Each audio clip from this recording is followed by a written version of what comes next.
신론을 공부합니다. 신론. 신론은 하나님이 누구신가? 하나님이 누구신가?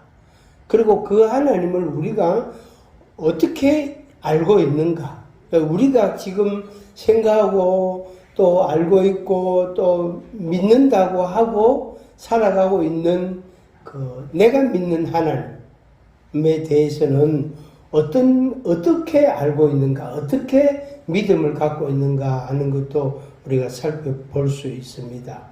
그래서 보통 우리가 이미 알고 있는 대로 성부, 성자, 성령, 삼위 하나님, 그래서 삼위일체론 이렇게도 말하기도 하고 그냥 신론, 하나님에 관해서 우리가 배운다, 또 알기를 원한다 하는 그런 이야기입니다. 지난 시간까지는 개론을 해서 개론, 교회신학 개론, 그냥 이렇게 전체적으로 이렇게 조금 이제 알았단 말이에요. 그 다음에 이제 오늘부터는 신론인데, 페이지는, 거기에 1페이지일 때가 있는데, 그러니까 여러분 책에서는 10페이지가 됩니다. 9페이지 지나고, 그 다음에 10페이지째, 그게 신론입니다. 신론. 앞에서부터 9페이지 지나고, 그 다음에 10페이지, 그게 다시 이제 1페이지로 시작이 됩니다. 제가 가지고 있는 중요한 책 두 가지를 가지고 제가 정리를 했습니다. 정리를 했는데, 예수님에 관해서, 성령님에 관해서는 조금 적다고 약간 말할 수 있고, 그냥 우리가 하나님, 우리가 알고 믿는 하나님이라는 그 주제, 그 중심으로 우리가 공부를 하게 되겠습니다. 거기에 1페이지 하단에 보면은 큰 1번 성경 속의 하나님. 그러니까 우리가 하나님을 안다는 것은 내가 무슨 연구하고 노력해서 관찰해가 아는 게 아니고 성경을 통해서만 알게 됩니다. 다른 방법도 있는데 그거는 극히 너무너무 미미한 거고, 그걸 의지하면 안 되고, 그걸 의지하면은 자칫하면 이제 신비주의가 될 수 있고, 성경, 하나님의 말씀인 성경에서 하나님에 관해서 우리에게 어떻게 보여주시는가, 우리가 지난번에 공부한 대로 계시해 주시는가, 하나님께서 자기를 우리 인생들에게 어떻게 계시해 주셨는가 하는 걸 성경을 통해서만 알 수가 있단 말이에요. 그래서 성경 속의 하나님, 두 번째로는 성부 하나님, 아버지 하나님, 성부 하나님의 자기 계시와 하나님에 대한 인식. 쉽게 말하면은 하나님께서 우리에게 어떻게 자기를 나타내 주셨는가. 나는 이런 자다. 그러니까 하나님께서 내가 여기 있다. 나는 하나님이다. 라고 이렇게 보여주시면서 나를 알고 나를 믿어라. 하나님께서 그렇게 하신단 말이에요. 그게 하나님의 자기 계시입니다. 하나님의 자기 계시. 그래서 그걸 통해서, 그걸 계시를 통해서 우리가 알고 믿음을 가져야 바른 믿음을 가질 수 있습니다. 자칫하면 이단이 되고 이상한 신앙관을 가질 수가 있습니다. 그 다음에 3번, 하나님의 존재 증명에 관한 논의. 요거는 좀 학자들이 좀 말을 좀 어렵게 써놨던데, 하나님이 그러면 도대체 어떻게 계시느냐? 하나님이 정말로 계시는가? 하나님이 계신다면 어떻게 생겼나? 어떤 분이시냐? 하는 걸 우리가 알아야 믿음이 증가된단 말이에요. 믿음이 증가되는데 그걸 증명할 수 있는 방법이 없어요. 그래서 성경을 가지고 성경에서 배우는 대로 우리가 하나님을 믿는 믿음밖에 없습니다. 믿음. 그래서 성경에 기록된 하나님을 믿는 거예요. 그 방법밖에 없어요. 뭐 실험실에서 연구실에서 연구해가지고 뭐 자기 나름대로 실험을 해서 결과를 도출해내는 그런 문제가 아니단 말이에요. 하나님에 관해서는. 그래서 우리가 믿음이 무엇보다 중요하다. 그런데 그 믿음이 지식이라는, 그러니까 하나님이 어떤 분이시냐라는 지식이라는 것이 이제 이렇게 구비가 돼야, 갖추어져야 옳은 믿음이 되는 겁니다. 옳은 믿음이. 자, 넘겨서 네 번째로 하나님의 속성 및 특성. 하나님은 어떤 성품을 가지셨는가 하는 걸 공부하게 되고, 그 다음에 삼위일체론, 성부, 성자, 성령, 삼위 하나님이 한 분이신데, 한 분이면서 셋이고, 셋이면서도 한 분이시고, 그 삼위일체론, 그걸 또 공부하게 되고, 그 다음에 이제 나오는 게 섭리론입니다. 하나님의 경륜, 하나님의 뜻, 하나님의 마음, 하나님의 계획, 뭐 이런 단어들로 약간 이렇게 설명할 수 있는데, 하나님께서 어떤 섭리를 갖고 어떤 경륜을 가지고 우리 인생들에게 구원을 이루시고 우리를 보호하시고 우리를 인도하시고 그리고 우리를 천국으로 데리고 가시는가 하는 걸 공부하게 됩니다. 자, 앞으로 다시 앞으로 돌아가서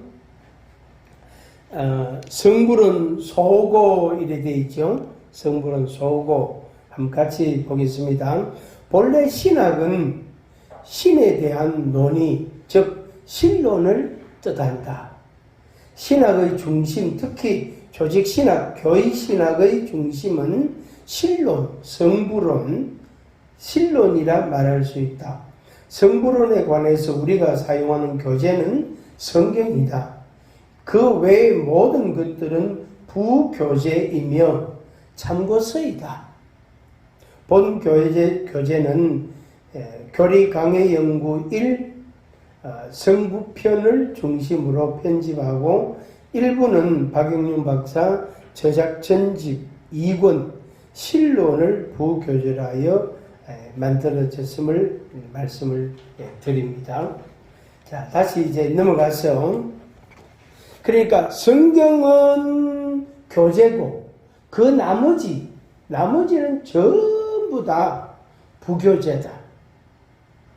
학자들이 쓴 신론이든지 또 이 다른 우리가 말하는 자연이라는 것을 통해서 하나님을 조금 알 수 있는 그것도 전부 부교재고 진짜 교재는 성경밖에 없다.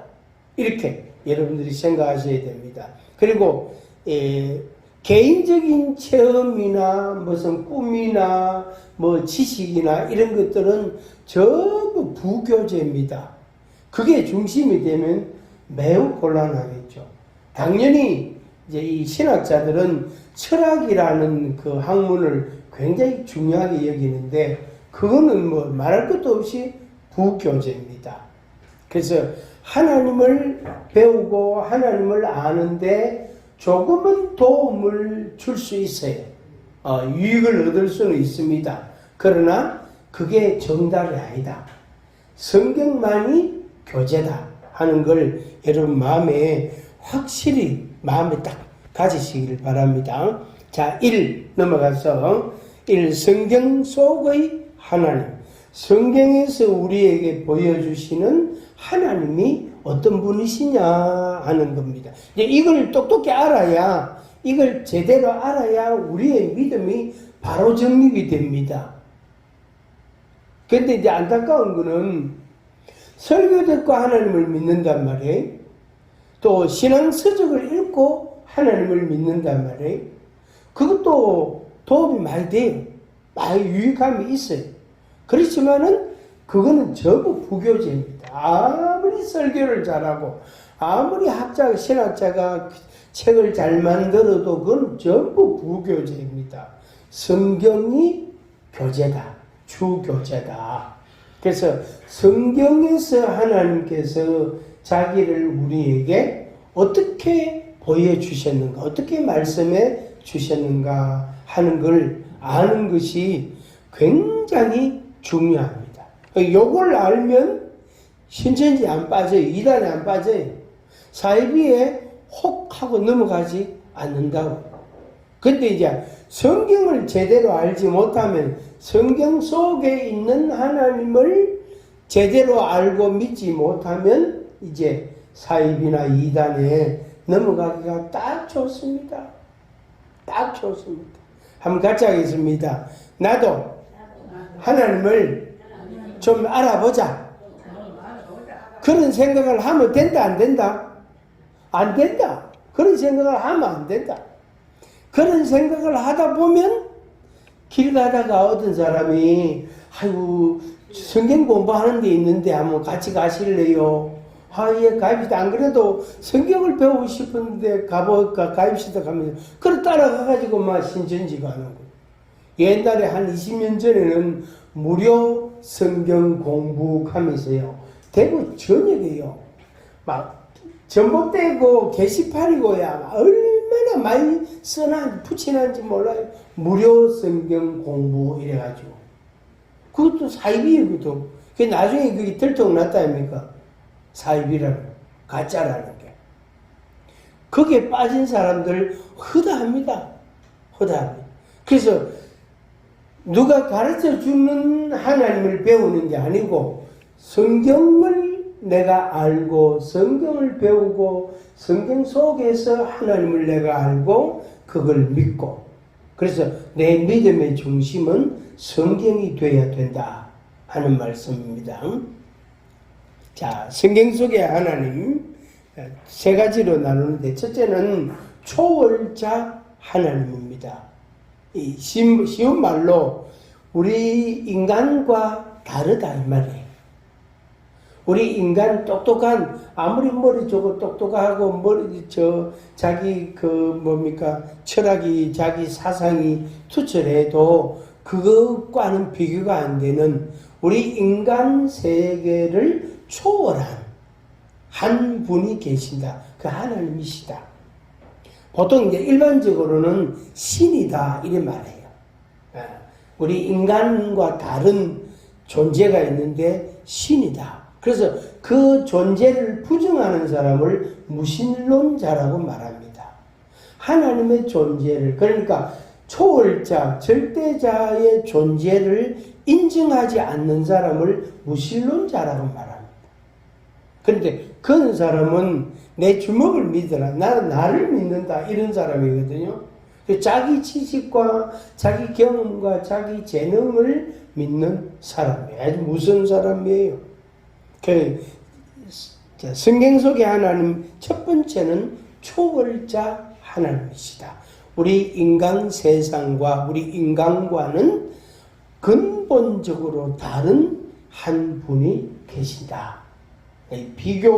이거는 비교해서 더 낫다 못하다 이런 문제가 아니에요. 근본이 다른 거예요. 김 씨하고 박 씨하고는 누가 키가 더 크고 누가 더 인물이 잘났고 누가 더 재주가 많고 그거는 비교하는 거잖아요. 그런데 하나님과 인간은 비교 관계가 비교 대상이 아닙니다. 절대 그 비교를 하면 큰일 납니다.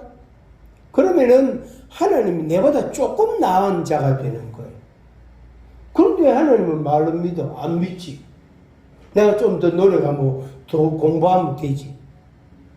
그런 사람들이 세상에 많이 있습니다. 세상에 많이 있어요. 아주 많이 있습니다. 하나님이나 내나 나도 그 정도는 할 수 있다 하면서 이런 사람 있단 말이에요. 그래서 초월자 하나님 한번 우리 같이 읽어보겠습니다. 일부러 제가 이 내용을 적었는데 같이 읽어보겠습니다. 하나님은 인간 세계에 대하여 초월해 있으며 때로는 교제하시는 모습으로 계신다. 거기에 교제, 그 동그라미 하이소. 교통하신다. 그러니까 초월하시면서 우리 인간 세계와는 다르신 분이면서도 우리 인간과 교통하시고 교제하기를 원하시는 분이시다. 그런 말입니다. 교통하시고 교제하신다. 출애굽기 3장 13절 14절에서 확인합니다. 모세가 시내산 어느 가시나무에 가까이 갔을 때 한 음성이 들렸습니다. 모세야 모세야 하고 불렀단 말이에요. 모세는 그곳에서 하나님의 부르심을 받습니다. 하나님께서 친히 자기의 이름을 여호와라고 하시며 나는 곧 나다. 나는 나다. 이렇게. 근데 우리 인간은 나는 나다. 이렇게 말 못합니다. 나는 뭐다? 누구의 아들이다. 나는 하나님의 피조물이다. 이렇게 말해야 돼요. 왜? 나는, 우리 인간은 스스로 존재하거나 존재했거나 스스로 만들어지거나 스스로 존재할 수 있는 존재가 아니단 말이에요. 우리 인간은. 그래서 나는 나다 이렇게 말할 수 없어요. 우리 인간은 나는 나다 그렇게 말하면은 그거는 진짜 그거는 아주 그 악한 교만한 그런 사람이라고 할 수 있습니다. 하나님께서 자기 이름을 여호와 혹은 야훼라고 쓴 데도 있는데 여호와라고 하셨어요. 나는 여호와다. 스스로 있는 자다. 자존자 그런 말입니다. 자존자 스스로 존재한다. 우리 인간은 스스로 존재하는 게 아니고 무엇에 의해서 누구에 의하여 존재하는 사람입니다. 우리 인간은. 자, 계속 보겠습니다. 하나님은 피조 만물 관계에서 초월하시며 말씀을 하십니다. 피조물과 상관없이 스스로 계신다는 것입니다. 본질적으로 하나님은 인간의 모든 개념과 인간의 모든 생각 위에 있는 존재입니다. 그러므로 하나님의 힘과 일에 있어서 사람의 기준으로 이해되지 않습니다. 우리의 생각 밖에 존재하시는 분이십니다. 앞서 이야기한 대로 하나님하고 자기하고 비교하면 안 된단 말이에요. 그러니까 하나님과 나를 인간을 비교 대상이 아닙니다. 그런 관점으로 보시면 큰일 납니다. 이거는 진짜 악하고 교만한 거예요. 우리는 하나님과 비교 대상이 아니고 근본적으로 다른 분이다. 근본적으로. 하나님은 자존, 스스로 계시는 분이시고 우리 인간은 하나님에 의하여 존재하는 존재입니다. 그래서 내가 알아서 이 세상에 태어난 게 아니단 말이에요. 그 다음에 두 번째로 인간과 관계를 가지시는 하나님이시다 하는 겁니다. 같이 읽어보겠습니다. 하나님은 온 세계에 대하여 초월하시고 존재하십니다. 또한 하나님은 자기의 피조물 인간과 관계를 유지하십니다. 홀로 계시면서 또 함께 하시는 오묘하신 존재이십니다. 마치 인간이 혼자이면서 공동체를 이루는 것에서 조금 이해가 됩니다. 설명을 하면은 인간은 혼자이면서 태어날 때 혼자 태어나고 이 세상을 떠날 때 혼자 간다고요. 그래서 태어날 때에도 두려움이 있게 되고 이 세상을 떠날 때에도 혼자 가기 때문에 두려운 거예요. 아무리 인고 부부라도 혼자 간다고. 혼자 간단 말이에요. 그러면서 우리가 이 세상에 살면서 가정이라는 공동체도 있고 교회라는 공동체도 있고 혹은 회사, 직장 이런 공동체도 있고 나라라는 공동체도 있고 그렇습니다. 그러니까 하나님은 한 분님의 홀로 계시면서 하나님께서 하나님이 만드신 인간과 같이 교제하면서 이렇게 원하시는, 그렇게 하기를 원하시는 하나님이시다 하는 겁니다. 또 오트라는 학자는 멀리 계시는 분인 듯 하나 가까이 계시는 분이시다.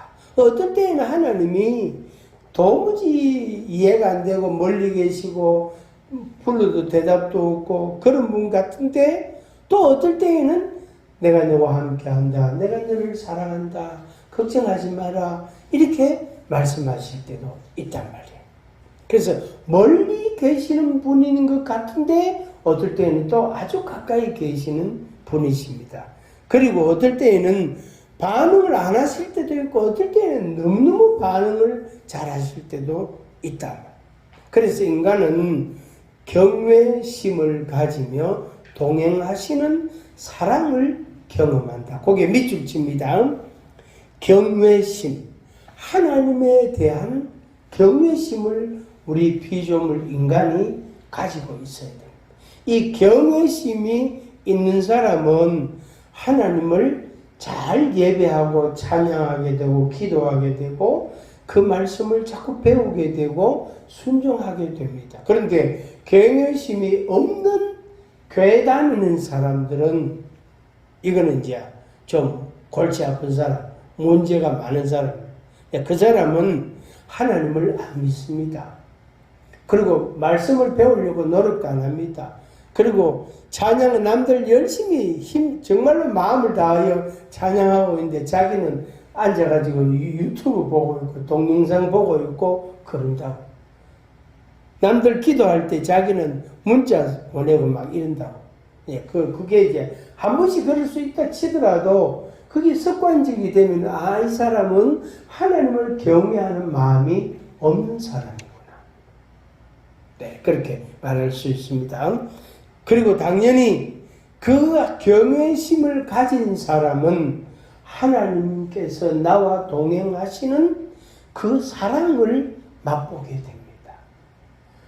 내가 너를 사랑한다 하는 그 말씀을 마음에 가지고 살아가게 돼요. 그러니까 얼마나 기쁘고 행복하고 즐겁고 찬송하고 노래하고 그렇게 되겠습니까?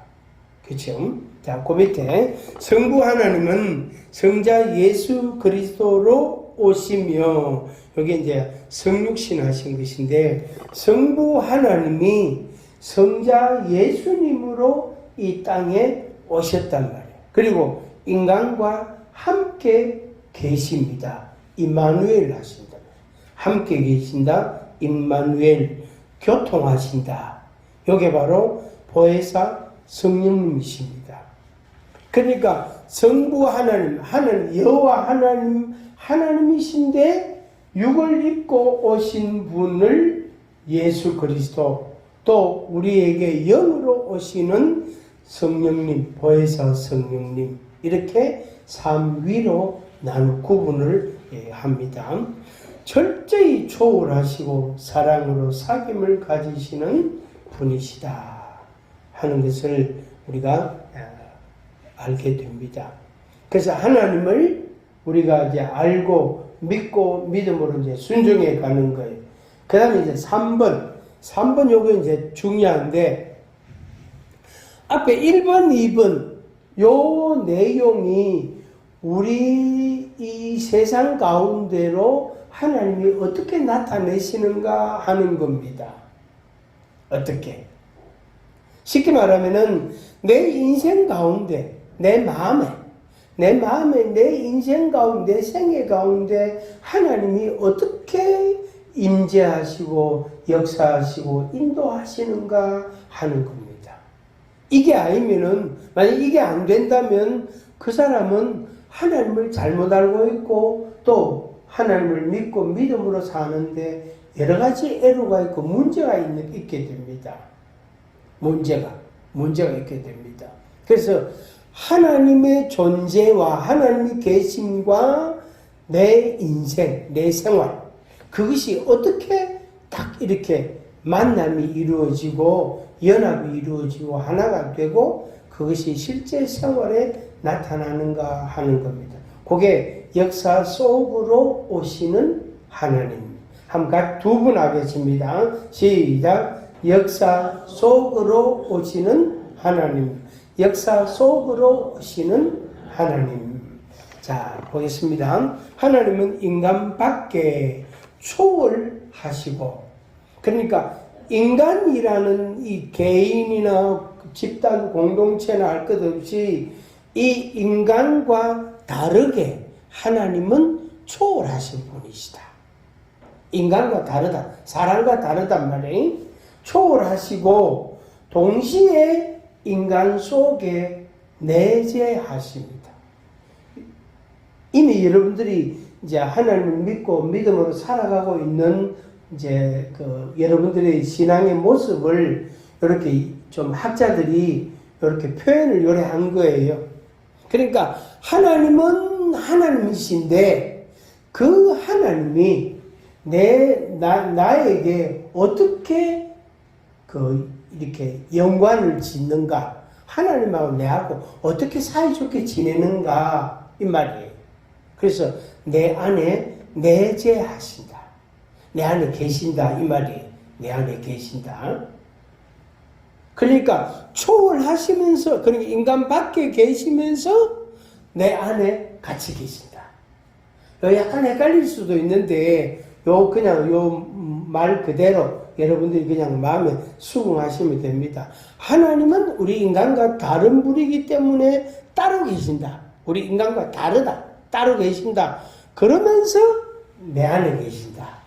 내 안에 계시는, 나와 함께 계시는 하나님은 여러분들이 들어 종종 체험하고 있단 말이에요. 그죠? 그렇지, 그죠? 기도할 때에도, 찬양할 때에도, 말씀 들을 때에도 우리가 내 안에 계시는 하나님을 체험한단 말이에요. 체험하고 있단 말이에요. 그렇지만은 그 하나님은 나하고는 다른 분이다. 이거예요. 그 다음에 계속 보겠습니다.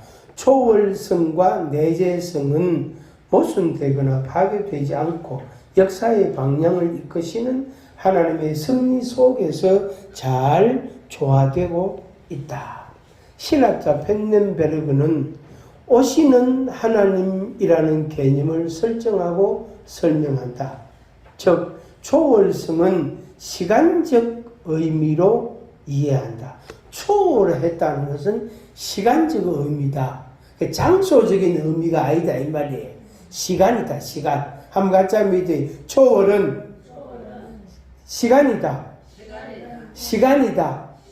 그리고 장소가 아니고 시간이에요. 근데 시간과 장소라는 것이 요 두 개념이 같이 움직입니다. 지금 우리가 어디 있습니까? 요 합병교회에 있잖아요. 그죠? 그러면 시간도 지금 이 시간이고 장소도 우리가 여기 있잖아. 맞지? 그죠? 장소가 내가 어디 있느냐? 그 시간에 내가 거기 있는 거예요. 그래서 내가 집에 가면 장소는 집인데 그 시간에 그 집에 있는 거예요. 그래서 하나님이 나와 따로 계실 때도 있지만 내 안에 계실 때도 있다. 한번 해봅니다. 따로 계시기도 하고 같이 계시기도 하고 연세가 들면은 부부가 이런다 하대요. 부부 같이 사는 분들이 이런데요. 잘 놀다 와 하면서 다치지 말고 자조심하고 잘 놀다 와 밥 굶지 말고 하면서 그래가 헤어진대요. 아침에 집에서 밥 먹고 그래가 한 사람은 오른쪽으로 가고 한 사람은 왼쪽으로 간대요. 그래 버스를 한 사람은 105번 타고 한 사람은 107번 타고 그래 따로 간대요. 남자 여자가 따로 놀러 간단 말이에요. 그래 이제 가서 뭐 밥도 먹고 뭐 친구도 만나고 이야기도 하고 쇼핑도 하고 하여튼 그러다가 집에 또 모인대. 집으로 해지며 온대. 그래가 잘 놀았나? 잘 놀았다. 그러니까 또 밥 먹고 그래 또 잔대. 그래 그 다음날 되면 또 그랬는데 나이 들면 부부가 그래 생활한대. 같이 안 간대. 말은 내 따라오요 하면 와 나 내 혼자 심심해서 따라가 딴 데 가서 가면서 왜? 안 그래도 귀찮은데, 따라오면은 더 자유롭지 못하잖아요. 그죠? 하여튼, 나이 든 부부는 그래 하루를 그래 보낸대. 아, 그렇구나. 그 하나님하고 우리하고가 약간 유사해요. 어떨 때에는 하나님이 홀로 계시고, 어떨 때에는 우리하고 같이 계시고, 어떨 때는 그러니까 우리하고 같이 계시다가 또 어느 날은 어느 시간에는 하나님이 또 따로 계시고. 근데 이제 문제는 뭐냐면은 심각한 문제가 뭐냐면은 문제는